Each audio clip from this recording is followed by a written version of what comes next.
Sejam bem-vindos, em nome do Senhor Jesus Cristo. Toda honra e toda glória é para Jesus. É uma honra ter vocês nessa plataforma. Se você tem Bíblia em casa, pegue sua Bíblia e vamos aprender de Deus. Amém? Com muita alegria. Vamos dar continuação do estudo A Chamada de Gideão, a chamada de Deus na vida de Gideão. E eu convido para dar continuidade desse estudo de muito aprendizado o nosso amado irmão e meu primo, o evangelista Fernando. Fica na paz, deixa Deus te usar, varão. Pai do Senhor a todos, boa noite. Estamos gravando agora à noite, noite de domingo. Estamos na terceira fase, ou na terceira parte, do estudo do livro de Juízes, capítulo 6, sobre a chamada de Deus na vida de Gideão. A última parte, ou seja, a segunda parte, nós ficamos onde Gideão tem um encontro com o anjo do Senhor. Essa noite nós vamos aprender com Gideão que atitude tomar se hoje à noite você ou eu, qualquer um de nós, tivermos essa surpresa agradável que Gideão teve de ficar face a face com o anjo do Senhor. De uma forma teofânica, fisicamente, o anjo do Senhor ou o próprio Deus, alguns estudiosos teológicos, refere-se a esta passagem do livro de Juízes, capítulo 6, como uma forma teofânica de Deus se apresentar a nós, suas criaturas, seres humanos. E o que nós aprenderemos ao estudarmos essa maravilhosa aparição do anjo do Senhor, o próprio Deus, a Gideão? Gideão tem um encontro com ele, o anjo fala com Gideão, fala para Gideão que Gideão poderia caminhar naquela força, naquela fé que Gideão tinha, que Gideão livraria o seu povo, sua família, sua tribo, toda a nação a qual ele pertencia, que era a nação dos israelitas. Ele fazia parte do povo de Israel, e hoje nós dizemos que somos Israel de Deus.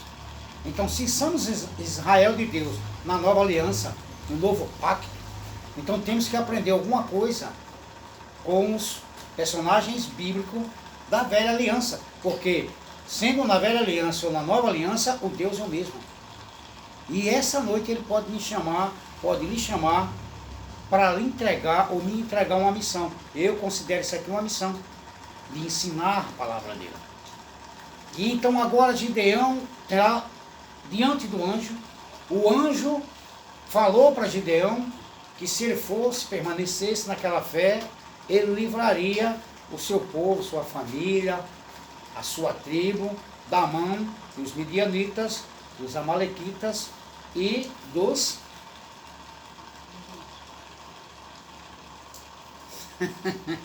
É que tem um público aqui, então, querendo responder, né? Midianita, amalequitas e os orientais. Essas três nações, quando subiam a lavoura do povo de Israel, acabavam com tudo. A miséria era total. Gideão, por ter ainda uma comunhão, um temor, uma fidelidade ao Deus de Israel, tinha também uma inteligência de bater o trigo no lagar, ou malhar o trigo no lagar. Não era a malhação de academia, era trabalhar o trigo no lagar. E o lagar era um local apropriado para se trabalhar uva. E Deus, vendo essa luta e a fidelidade de Gideão para com Deus, Deus então já havia respondido o clamor do povo através do profeta. Agora Deus procura entre 12 tribos um homem em quem Deus pudesse confiar para livrar o seu povo Israel da mão dos midianitas, dos amalequitas e dos orientais. E escolheu Gideão.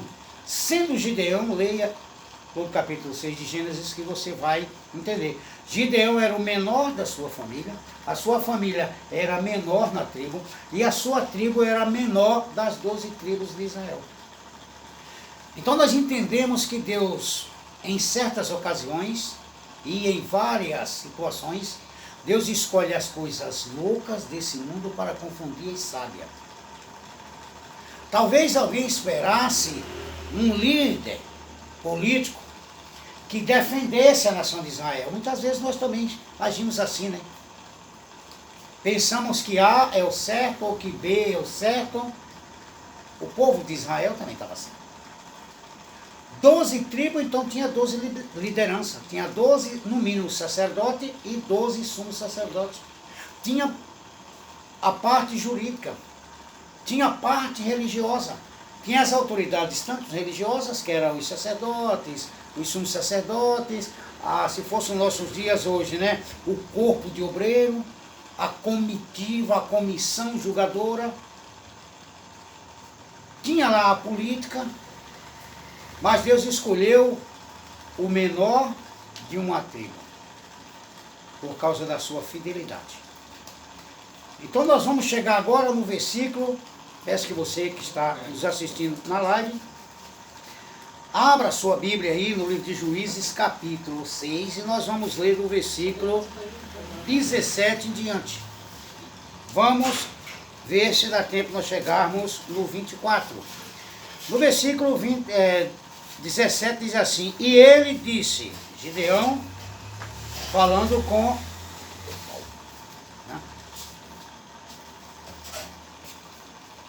Gideão falando com... Mas tá gravado. Tá? Gideão falando com o anjo agora. Gideão falando com o anjo. Porque o anjo diz a Gideão assim, tu presta muita atenção nessa explicação. Enquanto a gente pensa que Deus está usando alguém para falar com o vizinho da esquerda, está falando com nós mesmos. Porque uma ministração é assim, primeiro ela passa aqui, ó. Aqui é o filtro. Não adianta eu pregar uma coisa e não viver o que eu prego. Não adianta eu ensinar ao meu filho numa Bíblia ou numa cartilha, numa apostila, e isso é a parte teórica, e ele não me vê fazendo na prática. Então muitas vezes Deus está falando comigo, está falando com você aqui, e você está pensando que está falando com o teu primo, com o teu parente que está distante. Não. Uma coisa nós temos que ter em mente: Deus não fala com ausente. Deus só fala com presente. E o Espírito Santo é o carteiro que não erra endereço. O Espírito Santo só entrega a carta no endereço certo. E Deus, nessa noite, está chamando alguém para alguma coisa. E é melhor a gente não desobedecer a Deus. Nós às vezes costumamos endurecer a cerviz, quer dizer, o pescoço, e dar um não para o pai, dar um não para o filho, dar um não para o nosso líder na firma lá onde trabalhamos, né? Às vezes nos aborrecemos, até pedimos a conta e vamos embora, mas para Deus não, tá? Nós temos exemplo na Bíblia que Jonas tentou fazer isso e não deu certo. Então quando Deus nos chama, a melhor prudência é ouvir e obedecer, para depois não ser comparado ao homem insensato. O próprio Jesus diz: todo aquele que ouve essas minhas palavras e as pratica, as põe em prática, eu o assemelhá-lo-ei, ou seja, o compará-lo-ei a um pedreiro prudente, inteligente, esperto. Na nossa linguagem aqui, no nosso Nordeste querido, sabido. Que ele foi construir uma casa, mas construiu a casa sobre pedra, sobre uma rocha. E passado o tempo, veio um vento e bateu naquela casa e não a derrubou. Veio também uma chuva, uma torrente de água, e tentou escavar o alicerce daquela casa e derrubou, mas também não derrubou. Jesus também disse: e todo aquele, ou toda aquela pessoa que ouve essas minhas palavras e as não pratica, ou seja, ouve, mas faz de conta que não entendeu, que está falando com o meu irmão do lado, está falando com o meu irmão que está atrás de mim, está falando com o meu irmão que está na minha frente. Jesus disse: e todo aquele que ouve as minhas palavras, essa aqui é a palavra do Fernando? É a palavra de Deus. Jesus disse, todo aquele que ouve as minhas palavras e não as pratica, assemelhá-lo-ei ao homem insensato ou imprudente, que na pressa precisava edificar uma casa, edificou em qualquer lugar, edificou sobre a areia. Aí quando veio o vento, aí a casa fez isso. E quando a água veio, a chuva, aí derrubou. Hoje em dia tem crente que estava assim. Com a casa, o seu ministério, a sua fé, edificada em pastor, edificada em profecia, edificada em missionárias, em missionários. Aí quando a água que a pandemia veio, derrubou. Tem crente que caiu na pandemia não se levantou até hoje, porque a fé dele estava edificada em profeta, em pastor, em igreja bonita. A nossa fé tem que estar edificada em Deus. Porque está saindo aqui de Gideão, pergunte a Deus. A nossa fé tem que estar edificada em Deus. Não em pessoas, nem em palavras persuasivas. O que é que significa palavras persuasivas? Palavras sem nexo. Sem convicção daquilo que está falando. Tem pessoas que não têm convicção no que prega. Porque ele não tem convicção qual Deus ele serve. Se é o Senhor dos Exércitos, ou se é o Senhor Baal, que é o Deus da prosperidade. É o Deus do dinheiro. É melhor ficarmos com Deus de Israel, que ele é o dono do ouro e da prata. Não é só do dinheiro, não. Ele é o dono de tudo. Então vamos ter cuidado ao ouvirmos a palavra de Deus e depois sair fazendo brincadeira. Porque a Bíblia nos ensina, escrito nela está, lá no livro de Gálatas capítulo 6, versículo 7, não se deixe escarnecer. Não seja bobo. Porque de Deus ninguém brinca. Tudo aquilo, pois, que o homem plantar, é isso mesmo que ele vai colher. Então, quando Deus tem um chamado na vida de alguém, por mais que você e eu sejamos incrédulos, desconfiados, porque todo pastor, porque todo ministério, porque quem está falando comigo e com você é Deus, mas eu não gosto, eu não confio em fulano. Será que Deus vai ter que pegar uma jumenta para falar com a gente e a gente acreditar que é Deus? Será que Deus vai ter que pegar um corvo, que é um urubu, e nos trazer um alimento, ou seja, um alimento espiritual, um texto da Bíblia, para que a gente venha entender que Deus está nos chamando para um acerto, para um conserto, para uma missão? Será que precisamos disso? Ou vamos precisar de um galo para falar conosco, como falou com Pedro, para confirmar que Pedro havia negado Jesus? Nós temos uma passagem na Bíblia que Jesus andando com seus discípulos, já voltamos para o livro de Juízes.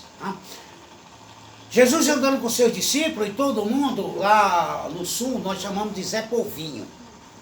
Todo mundo olhando, admirado, e Jesus pergunta para os seus discípulos: que dizem o povo de mim? Que dizem os homens de mim? E alguns dos seus discípulos diziam assim: um dizes que tu é Elias, outro dizem que tu és um profeta. E Jesus vai e pergunta para os seus discípulos: mas vocês, o que dizeis de mim? Aí houve um silêncio. Aí o Espírito Santo toma Pedro, e Pedro diz: tu és o Cristo, o Filho do Deus vivo. Mas aqui não foi palavra de Pedro. Pedro, apesar de ser chamado de sanguíneo, de teimoso, de perguntador, Pedro pelo menos tinha coragem de muitas vezes fazer como Tomé, perguntar. E Jesus responde para Pedro assim, e primeiro agradece ao Pai: obrigado, Pai, por não ter revelado isso a qualquer um. E fala: Pedro, tu és pedra, e sobre esta pedra edificarei a minha igreja, e as portas do inferno não prevalecerão sobre a igreja de Deus. numa outra oportunidade, eu explicarei o que é que significa essa porta, o que é que significa essa chave, que o povo diz que, né? Ele é o chaveiro do céu. Uma hora eu explico. Mas prestemos atenção que Deus quer falar conosco hoje. Se coloque, ou nos coloquemos na situação que está Gideão. Gideão está no meio do nada. Gideão encontra-se no meio de um mato, de uma relva, ao lado de uma árvore bem grande. E ele está lá trabalhando para salvar algum alimento para a sua família e para seus parentes. E tinha que esconder isso em buracos de pedra, atrás de pedra, e tinha que fazer uma cabana, uma caverna e fortificar, ou seja, rodear de pedra, para disfarçar as três raças, midianitas, amalequitas e o pessoal do oriental, porque eles vinham para roubar. Agora Gideão se encontra diante de um ser em forma humana, dizendo que é Deus. E que é com Gideão. E eu e você podemos entrar numa situação dessa, em sonho, numa revelação ou numa aparição mesmo. Você conversar com uma pessoa que nunca ouviu e a pessoa dizer tudo que você está precisando fazer ou precisando de ouvir. E de repente essa pessoa desaparece. Foi o que aconteceu com Gideão. Gideão ouve o anjo dizer: tu és um varão valoroso, o Senhor é contigo, e ele troca algumas palavras que nós vamos ler na Bíblia aqui, mas acredito que o amado ouvinte que está vendo, nos assistindo pela live, já deve ter lido o livro de Juízes todo, tá? Mas vamos lá. Ali que nós leríamos do versículo 17 até ao 24, não foi isso? Vamos lá. E ele lhe disse, ele aqui é Gideão, conversando agora com o anjo. Ele vai agora conversar com o anjo. Ele vai pedir uma prova de que é Deus mesmo, que é o anjo do Senhor mesmo que está falando com ele. E ele vai pedir 3 provas. Talvez nessa live não dê para a gente falar das 3 provas, mas pelo menos de uma eu acho que dá para falar. Que a live não pode ser muito longa. Ele vai pedir 3 provas. E às vezes a gente não pedimos nenhuma. Deus usa alguém fala com a gente e a gente já decreta logo e sentencia. Não acredito. Muitas vezes nós fazemos isso. Por que nós não acreditamos? Porque nós conhecemos às vezes o profeta. Nós conhecemos às vezes a pessoa que Deus está usando para falar com a gente. Aí o inimigo da nossa alma já vem com um fuxicozinho, com uma palavra negativa no nosso ouvido, dizendo assim: quem te viu, quem te vê, isso aí é pastor nada, isso é obreiro nada, isso é homem de Deus, isso é mulher de Deus nada, rapaz, isso é 7-1, isso é conversa furada, eu conheço o passado dele. E a gente cai nessa lábia. Olha, eu não quero mais, não vou prosseguir mais sendo um cristão, sendo um obreiro, fazendo a obra do Senhor. Sabe por quê? Porque fulano era mais forte do que eu na igreja e caiu, era mais sabido ou mais sábio do que eu, tinha até carga e caiu, e tu tá cuidando agora da vida dos outros, é? Cuida da tua, meu. O pastor, a pastora, o ministério que fechou as portas por causa da pandemia é teu? Eu tenho que dar conta da vida espiritual de alguém? Não, eu tenho que dar conta da minha. Ser cristão, ser seguidor de Cristo, é acreditar numa coisa que ninguém gosta nem de falar. Acreditar na vida após a morte, que é a vida eterna. Todos que desceram à sepultura irão ressuscitar. Alguns serão até arrebatados para encontrar-se com o Senhor nas nuvens. Mas todos vão ter uma vida eterna. Todos vão ressuscitar, vão passar pelo juízo final, vão passar pelo tribunal divino, aonde Jesus descerá do céu e separará toda a nação humana em dois grupos, um à sua esquerda e um à sua direita. Todos vão ter um corpo transformado. Não é mais um corpo mortal como esse, um corpo que adoece como esse que temos hoje. Porque no arrebatamento que a Bíblia nos ensina que será como um abrir e fechar de olho, ou assim como uma estrela aponta no ocidente e resplandece no oriente, será a vinda de Cristo. É, como dizia um programa de televisão antigamente, é vapt-vupt. E nosso corpo será transformado. E a gente iremos passar pelo tribunal divino, onde todo olho verá, todo joelho se dobrará, toda língua confessará e todo ouvido, ou como eu dizia lá no sul, né, para umas crianças, vai ouvir o Senhor falar. E vai ouvir a sentença. Os que fizeram por onde merecerem a vida eterna com Cristo, vão ter uma vida eterna com Cristo. Onde está escrito lá em João 14. Não se turbe vossos corações, crede em Deus, crede também em mim, porque na casa de meu pai há muitas moradas. Se não fosse assim, eu já vos teria dito. Eu vou vos preparar lugar. E se eu for, mas o correto é a gente ler, e quando eu for e preparar lugar, voltarei outra vez e vos levarei para mim mesmo, para que aonde eu estiver, estejais vós também. Estejais vós também. Então quem fez por onde ganhar a vida eterna com Cristo, vai passar a eternidade com Cristo, onde a rua é de ouro, os muros são de jaspe, a praça muito bonita, e o Senhor ceará conosco, estará conosco. Agora, quem não fez ou não quis passar a eternidade com Cristo, isso aqui é de uma maneira geral, é para você, pastor, é para mim, evangelista, é para você que é missionária, é para você que está indeciso, é para todos. Aquele ou aqueles e aquelas que fizeram por onde merecer uma vida eterna com Cristo, vai passar a eternidade com Cristo. E quem mentiu, enganou, vai passar a eternidade com o diabo. Vou repetir, com o diabo. Onde está escrito? Mateus capítulo 25. Jesus vai dizer, vinde bendito do meu Pai, possui por herança e tal, porque tive fome, me deste de comer, tive sede, me deste de beber, tive nu, me vestisse, tive preso, me visitasse, tive enfermo, fosse me ver. E aí os salvos vão dizer, mas Jesus, mestre, quando foi que isso aconteceu? E os detalhes estão lá no livro de Mateus, e é o próprio Jesus falando.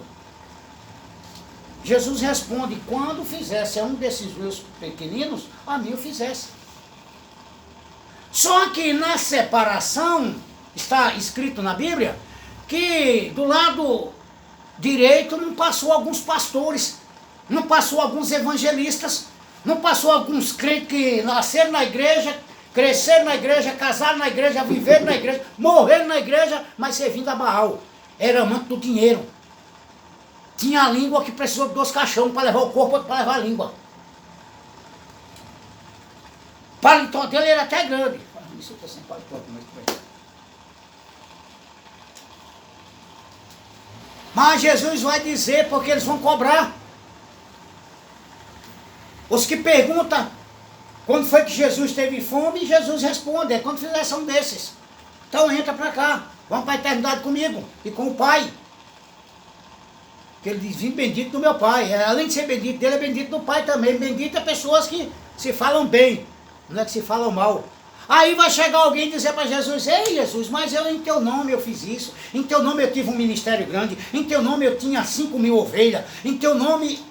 Jesus vai escutar por um tempo, depois vai dizer, se aparta de mim, maldito, vai para o fogo eterno, que também está preparado para o diabo seu jeito, tu é anjo dele agora, tá? Então, meu irmão, não tem meio caminho, ou tu serve a Deus ou tu serve ao diabo, tá?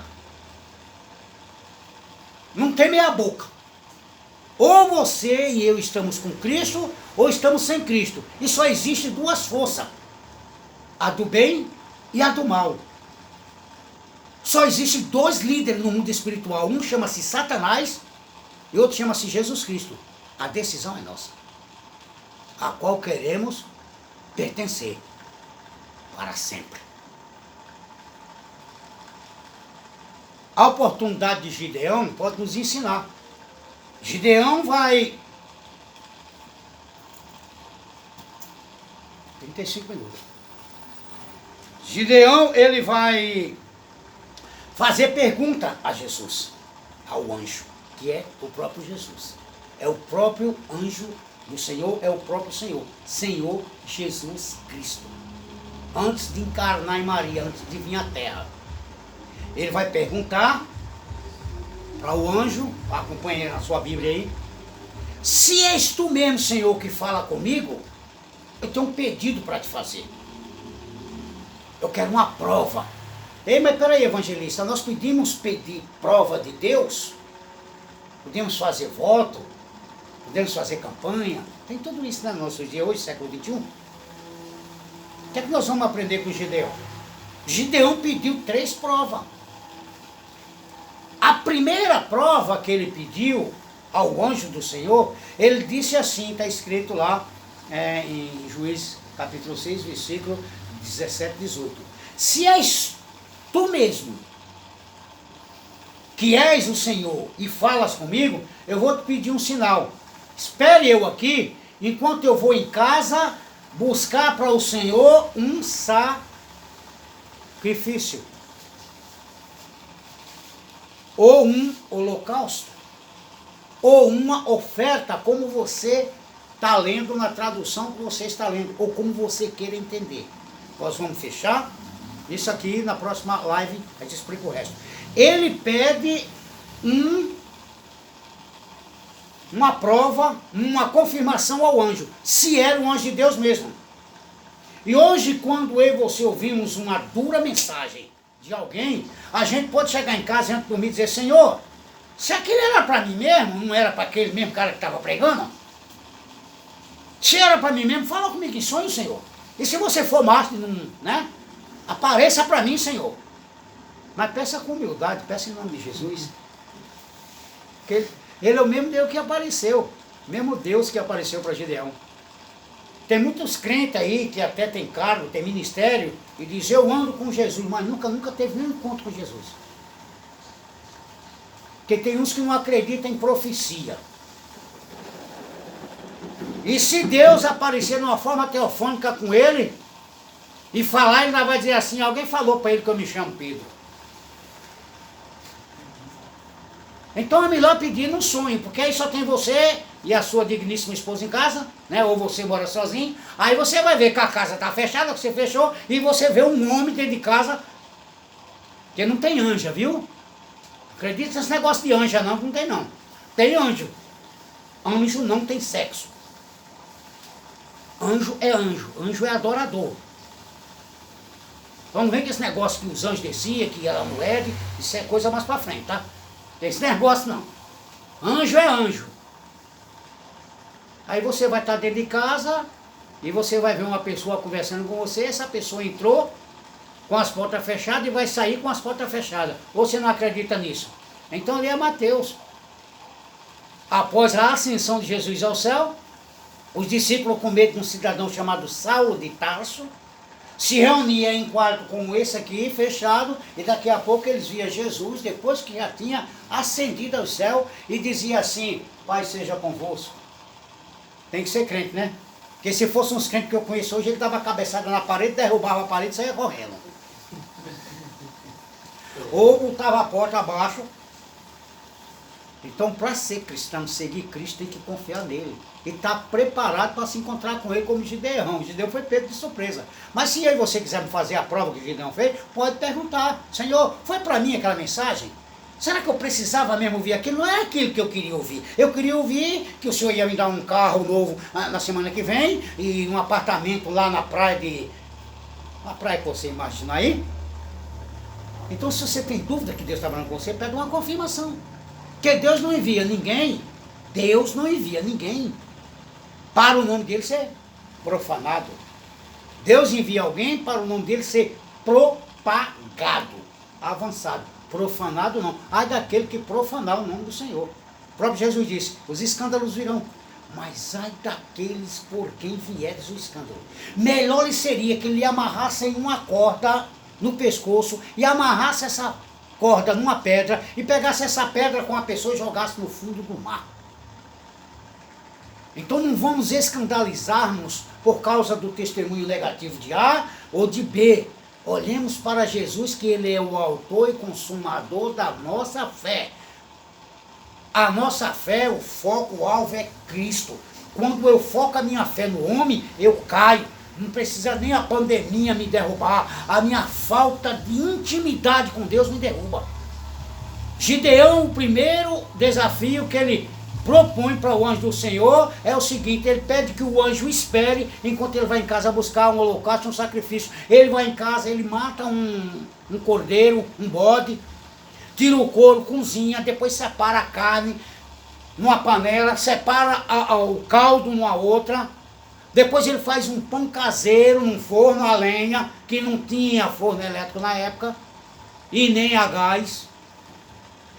E ele volta, e quando ele chega lá, sabe quem está esperando ele? O Senhor, que espera a tua decisão essa noite. O Senhor estava esperando ele lá. Porque quando o Senhor diz, vinde a mim todos vós estáis cansados e oprimidos, só não vai para ele quem não está cansado. Quem não está sendo oprimido por nada, está tudo bem, está maravilha, e não é essa a realidade nossa. A gente sempre está oprimido por alguma situação.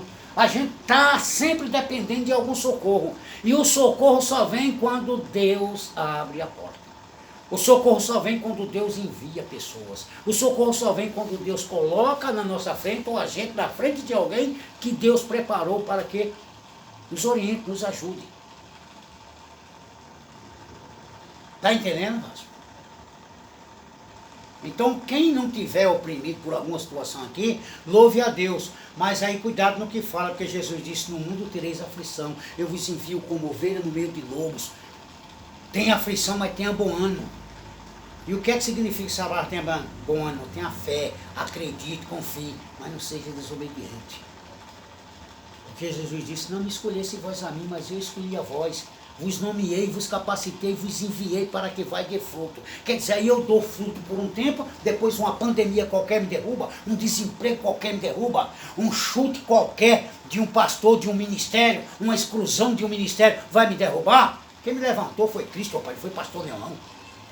Quem me dá o fôlego para me viver é Cristo. Então, foquemos o nosso olhar em Cristo, porque todos quanto olharam para Ele foram sarados de qualquer enfermidade. Aí Gideão vai, prepara o que ele queria preparar e traz, chega lá, quem